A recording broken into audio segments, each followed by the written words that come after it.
যদি জান্নাতের পথে হাঁটতে হয়, জান্নাত তোমাদেরকে আমি আল্লাহ দিয়ে দিব।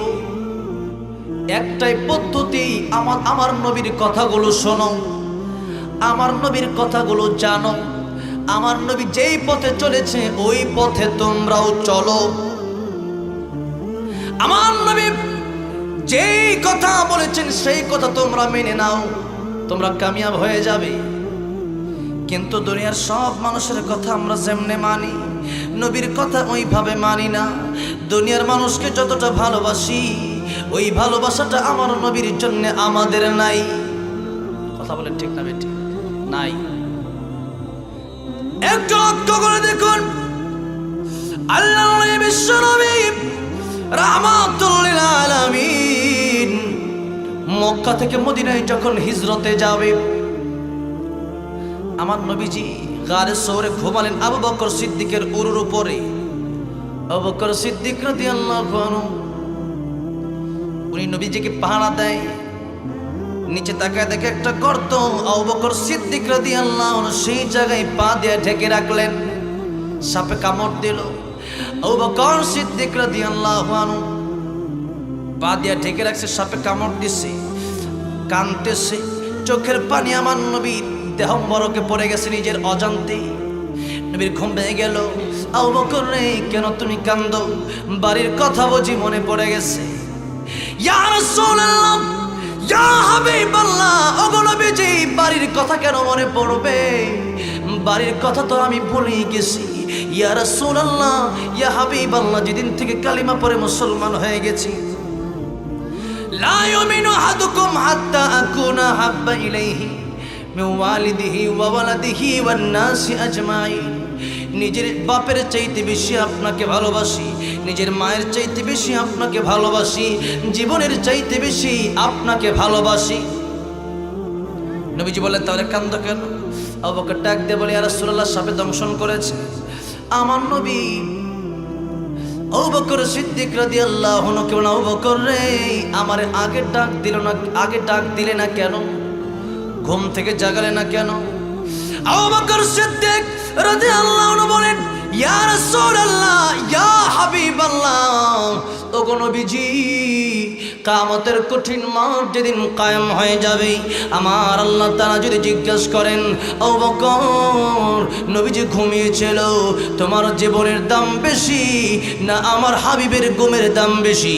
অবশ্যই আমি বলবো আমার জীবনের চাইতে কোটি কোটি গুণ আমার নবীর ঘুমের দাম। তাহলে আমার আল্লাহ যদি বলেন, আবু বকর, তাহলে আমার নবীকে কষ্ট দিয়ে ঘুম কেন ভাঙিয়েছিলে? ইয়া রাসূলুল্লাহ, কিয়ামতের কঠিন ময়দানে জবাব দিতে পারবো না, আশিক রাসূল বলে দাবি করতে পারবো না। শুধু সাপের কামড় কেন, জীবনটাই দিয়ে দিতে পারি, কিন্তু আপনাকে কষ্ট দিব এটা আমি আবু বকর কোনোদিন সইতে পারি না। এই ছিল আশিক রাসূল। আর আমরা আশিকে জিলাপি, আশিকি বিরিয়ানি, আশিকি খিচুড়ি।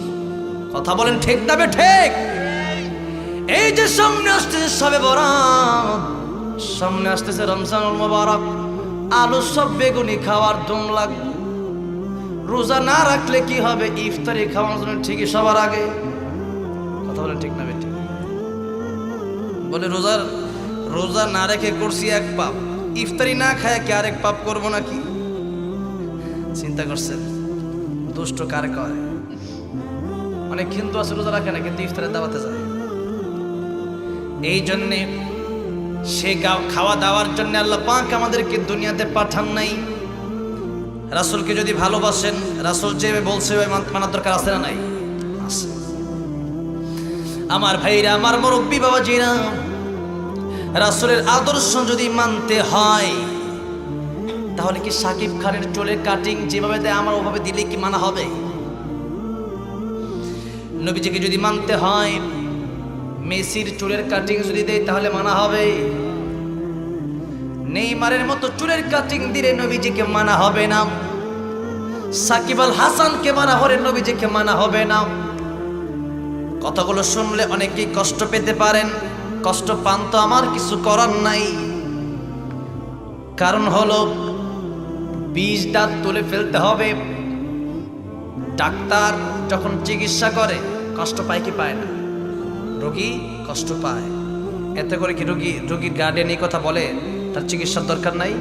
চিকিৎসার দরকার আছে, যত কষ্টই হোক। কথা বলেন ঠিক না বেটি?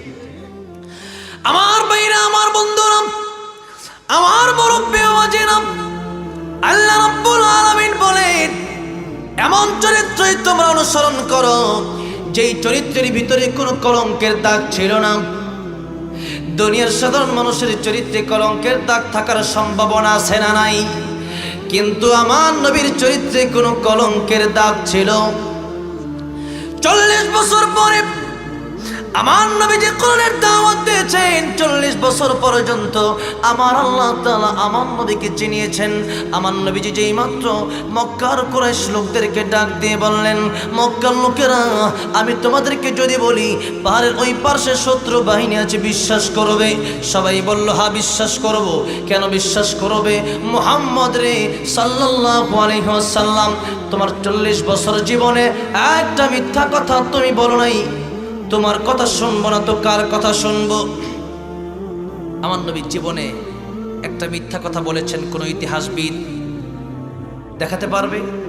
কোন বিজ্ঞানী দেখাতে পারবে? কেউ দেখাতে পারবে? সেই নবীর চরিত্রে আজকে যারা আঘাত করতে চায়, আই কাদেরের গোষ্ঠী তোদেরকে স্পষ্ট বলে দিতে চাই, আমরা মুসলমান বেঁচে থাকতে কোনোদিন তোদের স্বপ্ন পূরণ হবে না, হতে পারে না। এখনো আশিক রাসূল বেঁচে আছে, এখনো ইসলামী আন্দোলনের লোকেরা বেঁচে আছে। সুতরাং আজকে আমার নবীর বিরুদ্ধে, নবীর চরিত্র নিয়ে, অর্থাৎ নবী যে বলেছেন না খাতামুন নাবিয়্যিন লা নাবিয়্যা বাদ, এখন যদি তারা বলে কাদেনী আছে, আমার নবী মিথ্যুক বানায় ফেললো আমার নবীকে। কথা বলেন ঠিক না বেঠিক? আমার নবীর চরিত্রে কোনো কলঙ্কের দাগ ছিল? আমার নবীর চেহারায় কোনো দাগ ছিল না, আমার নবীর চরিত্রের ভিতরে কোনো দাগ ছিল। আল্লাহু আকবার। চরিত্র কাকে বলে? এটাই আমার শেষ কথা। চরিত্র কাকে বলে? আমার নবীজি ইহুদির বাড়িতে গেছে কাজ করার জন্য। কার বাড়িতে? ইহুদির বাড়িতে। আমরা অনেকে কাজ করি, কাজকে ছোট করে আমরা দেখি, দেখি না? রিক্সা চালক আমরা ছোট করে দেখি, ভ্যান চালক আমরা ছোট করে দেখি, কৃষি কাজ করে আমরা ছোট করে দেখি।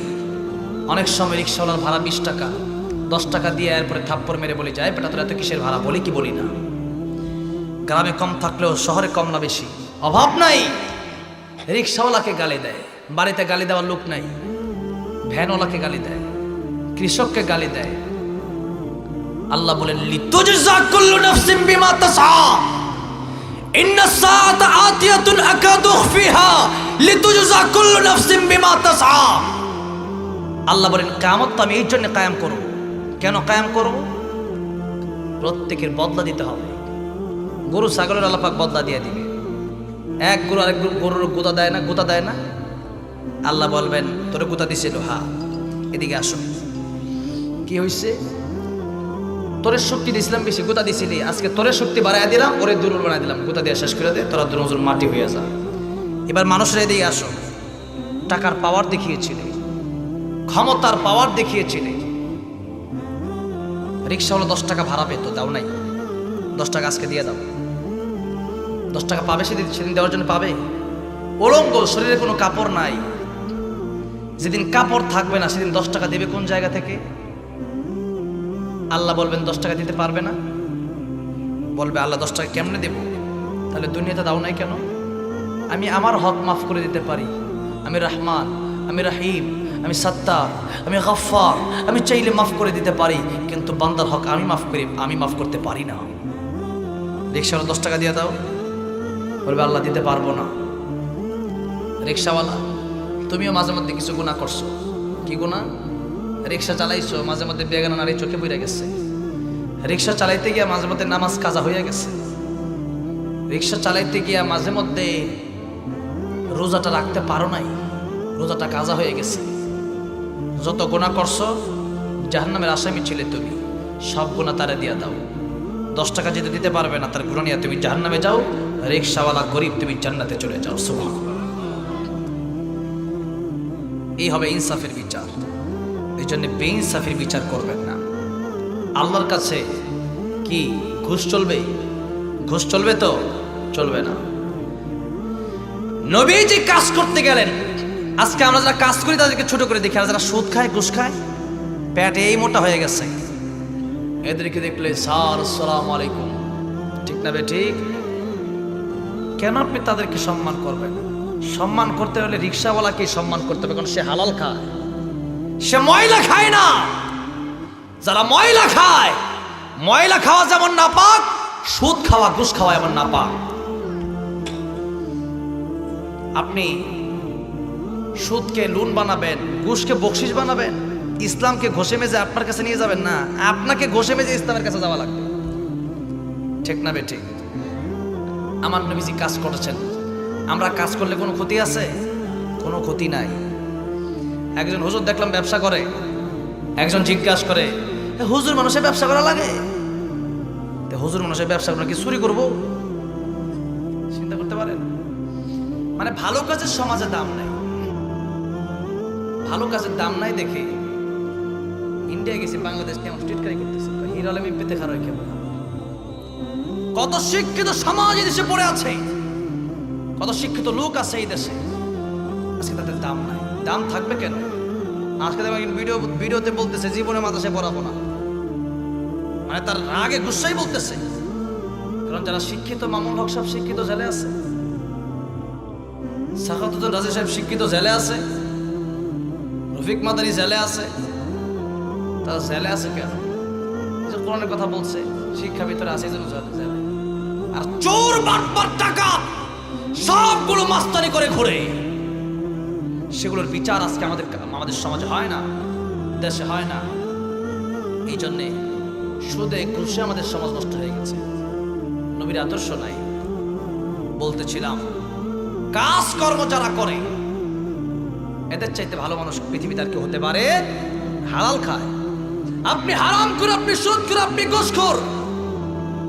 কাবা শরীফের যেই জায়গা মুলতাজাম, যারা গিয়েছেন জানেন, যারা যান নাই যাবেন ইনশাআল্লাহ। আল্লাহ যা যাওয়ার তৌফিক দেন, বলেন আমিন। কাবা শরীফের দরওয়াজা আর হলো কালো পাথর, এই দুইটার মাঝখানে যে জায়গাটা আছে ওই জায়গার নাম মুলতাজাম। ওই জায়গার নাম কি? মুলতাজাম।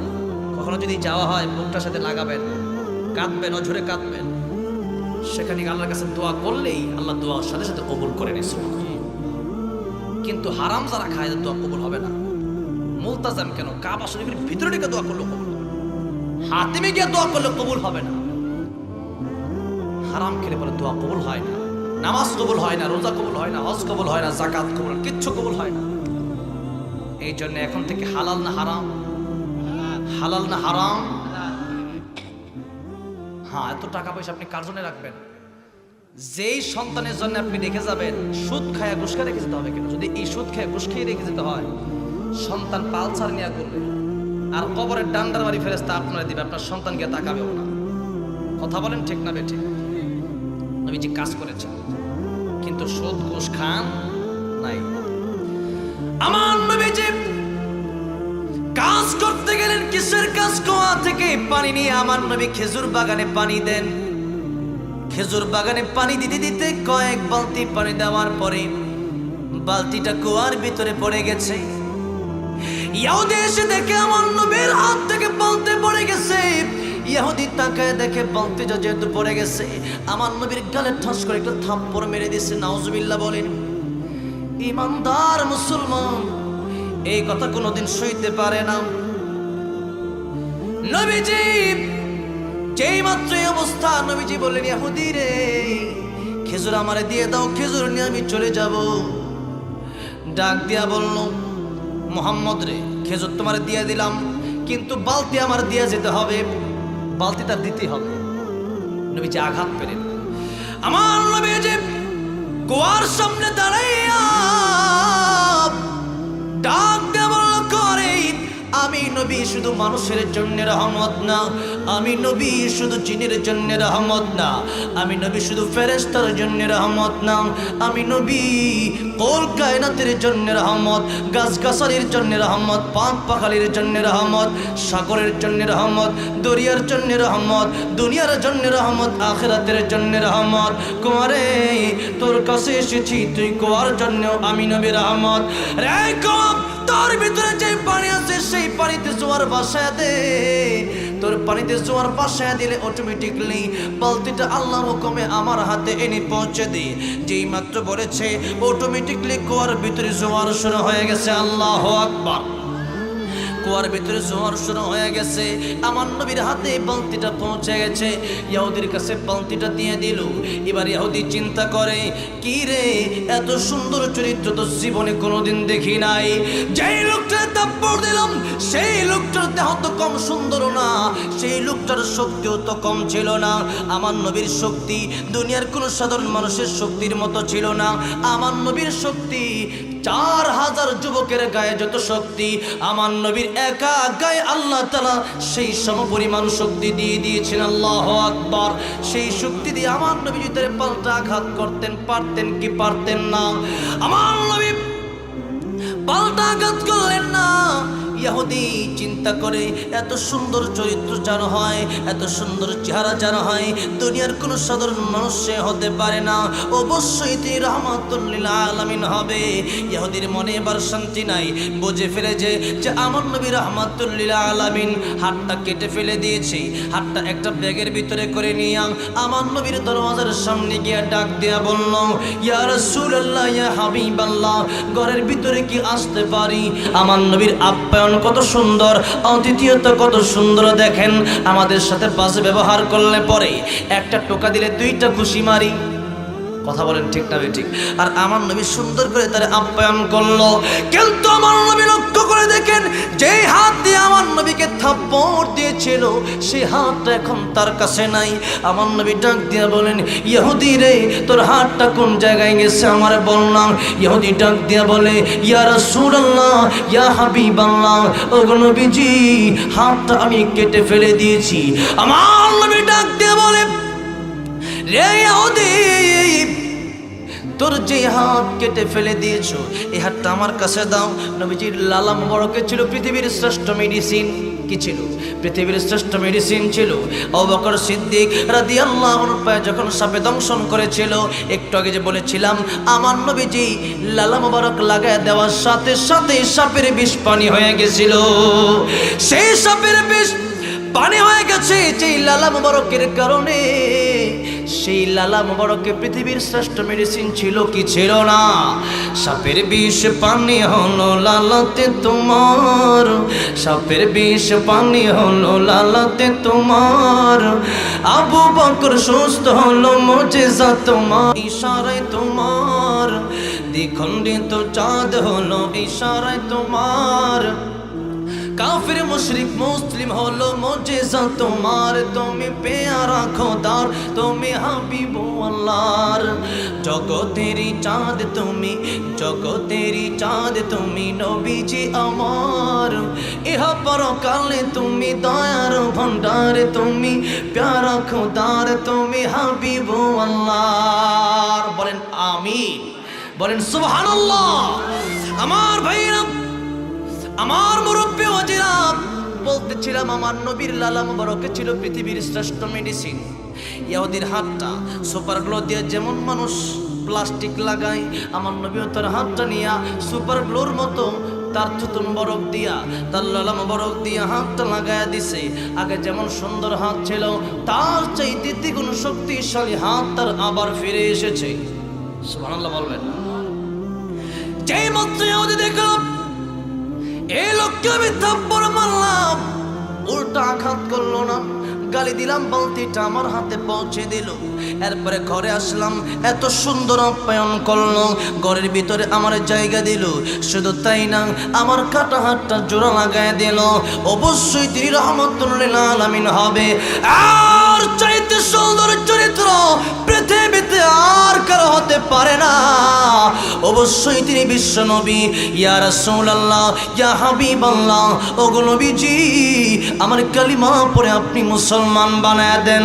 ভুল করেছি, বেয়াদবি করেছি, অন্যায় করেছি, আমার পড়ায় দেন। লা ইলাহা ইল্লাল্লাহ, লা ইলাহা ইল্লাল্লাহ, মুহাব্বতে লা ইলাহা ইল্লাল্লাহ, লা ইলাহা ইল্লাল্লাহ, মুহাম্মাদুর রাসূলুল্লাহ সাল্লাল্লাহু আলাইহি ওয়াসাল্লাম। আমার নবীর জীবনী থেকে এক একটা পর্ব বলতে গেলে সারা রাত চলে যাবে, শেষ হবে না। সেই নবী, আমার সেই নবী, যেই নবী সৃষ্টির শ্রেষ্ঠ, যার চরিত্রের ভিতরে কোনোদিন কোনো কলঙ্কের দাগ ছিল না, সেই নবীর চরিত্র ছাড়া, সেই নবীর ভালোবাসা ছাড়া আমরা কি জান্নাতে যেতে পারবো? বলেন, জান্নাতে